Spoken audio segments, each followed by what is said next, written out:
boys and girls, February 18th. It's cold outside. Hopefully you all have been staying nice and warm with your families. Hopefully you get to go outside and play in the snow. I know we are. So today is February 18th, and I want to briefly go over what you need to do today for Google Classroom. So when you open it, find February 18th, and your first assignment is 19.3, reading bar graphs. So we have practiced with pictographs, reading pictographs, drawing pictographs. Now we have a different graph we need to look at. What looks different about this graph than the graphs we've been using? You're right. They're bars. They're not pictures this time. These are bar graphs, but they act exactly the same way. A bar graph uses bars to show data. Look where the bars end, and the numbers of the scale tell how many. So these are the number of children that play basketball. So where does that bar end? On the 6, okay? How many children play soccer? Well, look at the blue graph, the blue bar right here, lands on an 8. There are 8 children that play soccer. So be sure to answer all of these questions using the bar graph next to it. And yes, you will need to do the hot problems and the multi-step problems. And also the daily assessment task, but you do not, actually, what is today? Today is Thursday. You need to do the homework today. Got it? 19.3, reading bar graphs. Use the bar graph and answer the questions below. Yes, you do need to do this multi-step. It says Bart uses the data in the bar graph to write 13 is greater than 9. What votes did he compare? I want you to answer these questions. Okay, there are lines here to fill in your response. Okay, and then there's some questions below to finish. That is your math for today. February 18th we are on. Okay, so that was the 19.3. The next thing is singular and plural pronouns. So when you open it in Kami, it looks like this. So we talked about singular pronouns, which is just one person. We talked about plural pronouns, which is more than one person.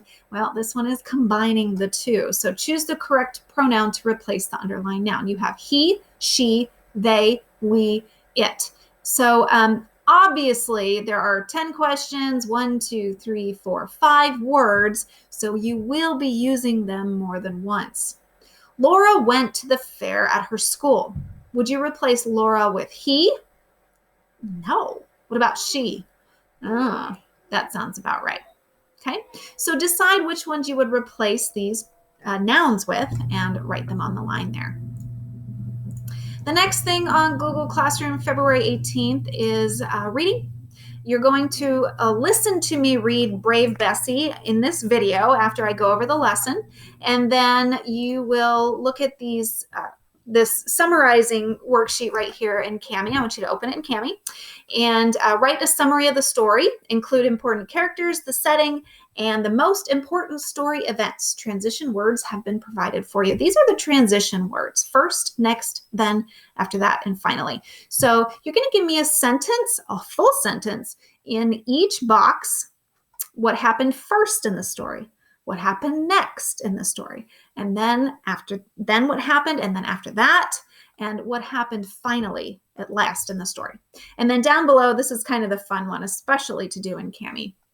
It says, good readers visualize as they read. This is like making a movie in your mind using the details in the text. Draw a picture summary of the story. Include the most important events from the beginning, middle, and end. So draw a picture what happens in the beginning, what happens after that, what happens after that, and what happens at the end. Okay, and you can use all of your Kami tools. You can use colors or whatever you want. That's fun. All right, let's see. After reading, we've got our phonics lesson here. Okay, phonics lesson. Final K spelling rules.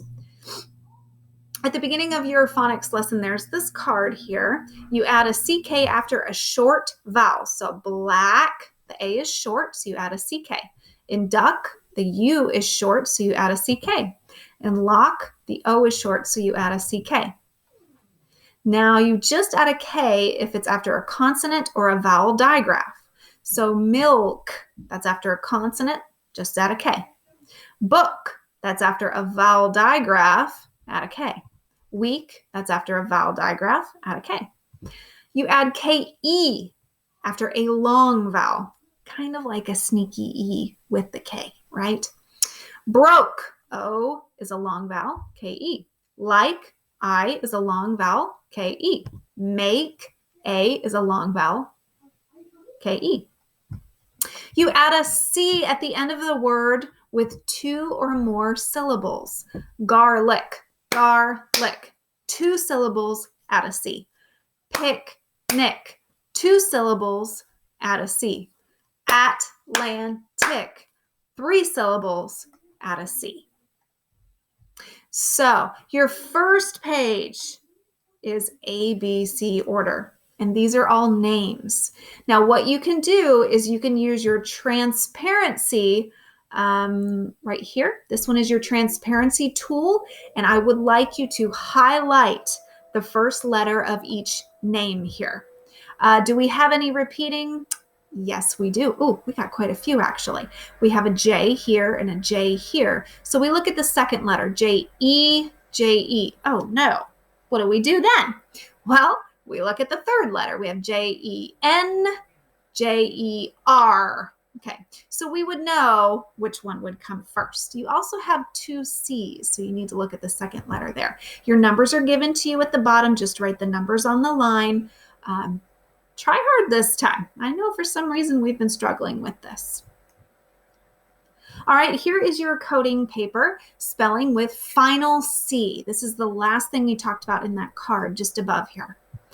Spelling with C-K, K, K-E, and C. When the spelling, I already went through that, so you should know that. This first one is blin. Well, that's a consonant right there. So what do we add? We add a K, and look at that. Miss Ryder added a color coding there for us. That was pretty awesome of her. Okay, same thing down here. All right, that is your phonics for today. And then the last thing I'd like to do is your favorite. Go ahead and go on quizzes. And this is about reading a map. Okay, remember we talked about reading maps. You have the key, you have the compass rose, you have the legend, all of that. This is a quizzes game on that. Now, before I go, I would like to read to you a story that goes with your reading.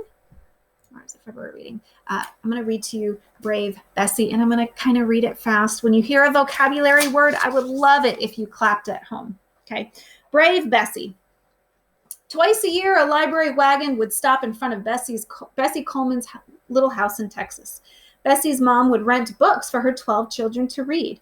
Bessie loved to read about Booker T. Washington and Harriet Tubman. They were her heroes.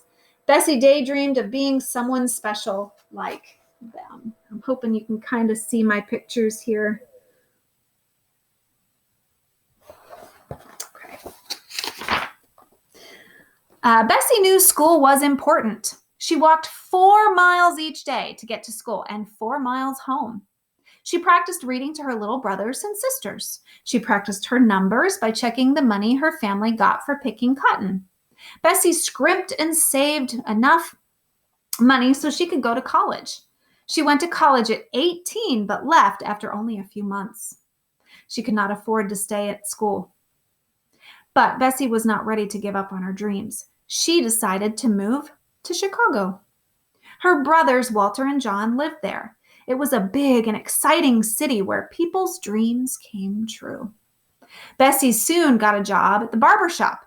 Bessie enjoyed listening to John tell stories about French lady pilots in World War I. Bessie had never heard of a lady pilot.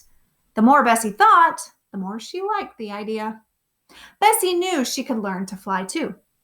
Bessie quickly discovered how hard it would be to become a pilot. In the 1920s, there were rules about who could learn to fly.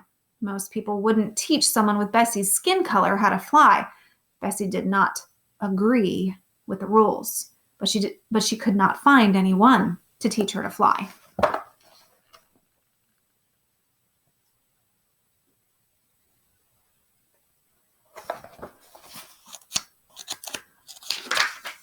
One day, Bessie met a very important man who worked at a newspaper. She asked him if he knew anyone that could teach her how to fly a plane. He told Bessie to go to France. That is where she had heard of lady pilots. He told her it would be a lot of work, but Bessie was determined to succeed. She took classes and learned to speak French. She saved her money and was finally able to buy a ticket to France. Bessie sailed to France on a steamship. She had never been on a ship before. It was big and noisy. The ocean was windy and rough. Bessie was a little scared being on a big ship all by herself. She reminded herself that she was on her way to being somebody special. The trip took 9 long days to sail across the Atlantic Ocean. Bessie stared out at the water, waiting to see land. Finally, Bessie reached France. Soon, she found a school that would teach her how to fly a plane, and after years of hard work, Bessie was ready for her first flying lesson.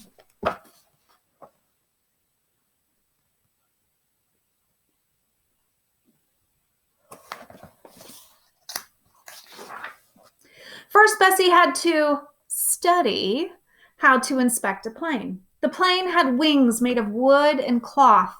Bessie had to check the cloth wings for any tears. She also had to check the propeller.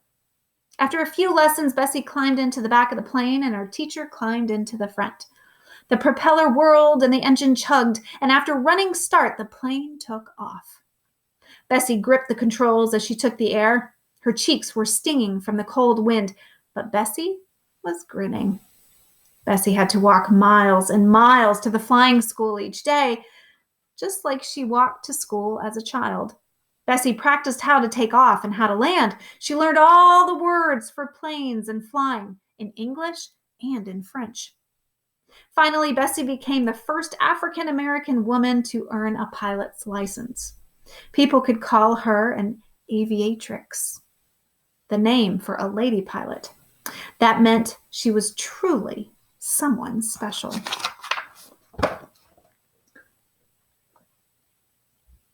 Here's a real picture of her down on the bottom right here on this side.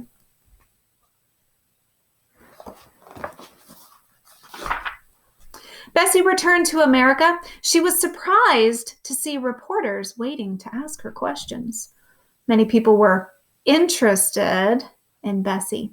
They wanted to see her fly her planes. Bessie wanted to help other African Americans. She wanted children to know that they can make their dreams come true. She decided to earn money for her own flying school by performing stunt flying shows. One sunny day, over 1,000 people paid to see Bessie perform in New York. The crowd cheered as Bessie climbed into the cockpit. She was wearing a leather coat, a helmet, goggles, and a confident smile. The plane slowly rolled down the field and took off. Bessie performed challenging flying stunts like figure eights and tailspins. The crowd went wild. Bessie performed her stunts in Texas, Tennessee, and Illinois. She flew over fields like the one she picked cotton in as a child. Crowds of people were below her, waving and cheering. She had earned the title Brave Bessie. Years later, her dream of opening a school finally came true. The Bessie Coleman Aero Club taught African American people how to fly. Thanks to Bessie, their dreams were taking flight too. So here we have a timeline of Brave Bessie on the bottom and everything she's accomplished. All right.